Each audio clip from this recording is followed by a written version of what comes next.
great time. And this older woman, Renata, I think was her name, came up.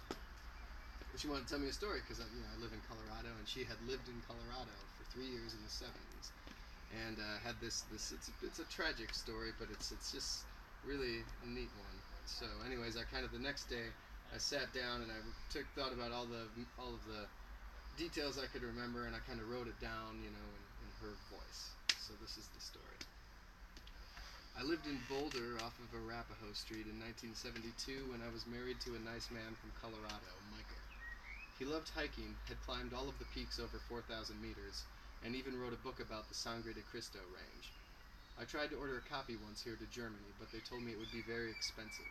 Do you think perhaps that you could look for a copy in Denver for me? We had 3 nice years together, but I got homesick, and so we divorced soon after I moved home to Kiel. He and I stayed friends, and he even came to visit to seek my advice when he met Sarah, the woman who became his second wife. He was in love with 2 different women and presented the details on both of them, wanting my opinion. A little bit strange to ask of your ex-wife. I told him to pick Sarah, and he went home to Colorado and married her.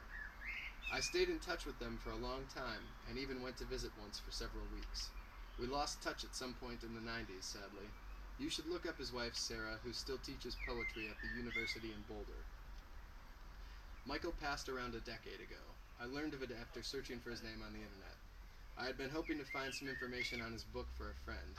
It was so very sad, I found out that he had fallen a far distance while hiking on Mount Adams alone.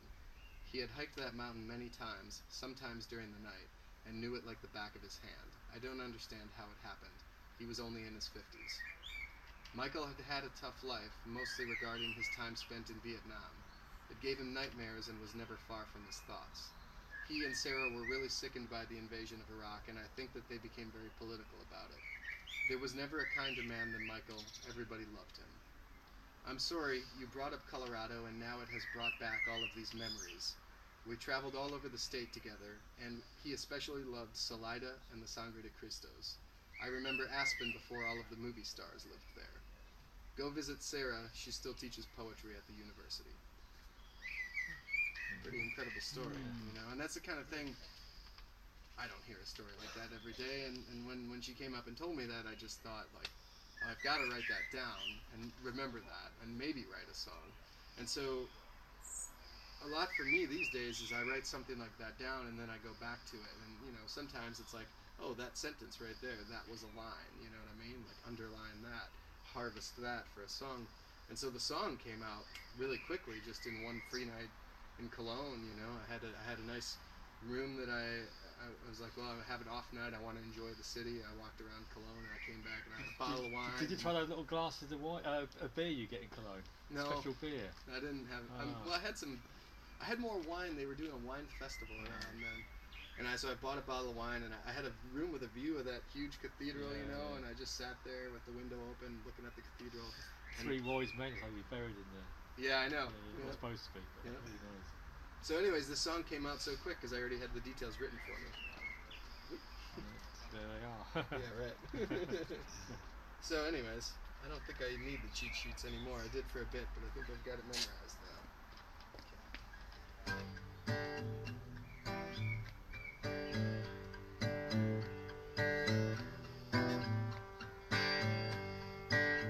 I lived in Boulder in 72 off Arapahoe Street when our marriage was new. We were in love and we traveled the state from the Sangre de Cristos to the Hanging Lake.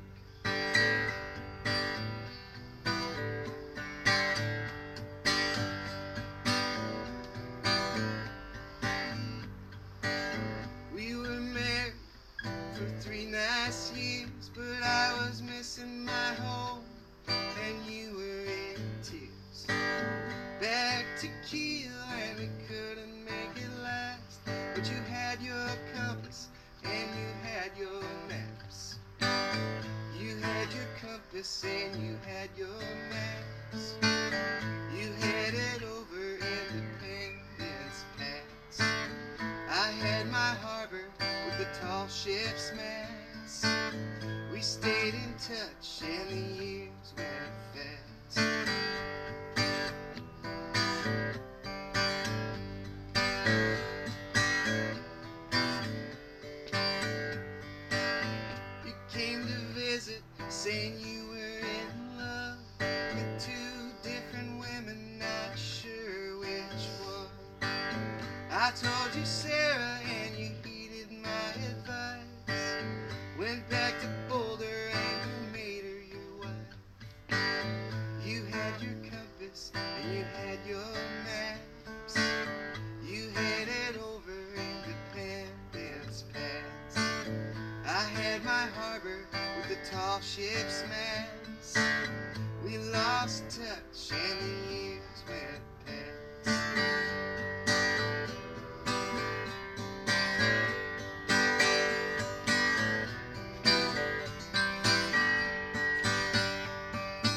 Sammy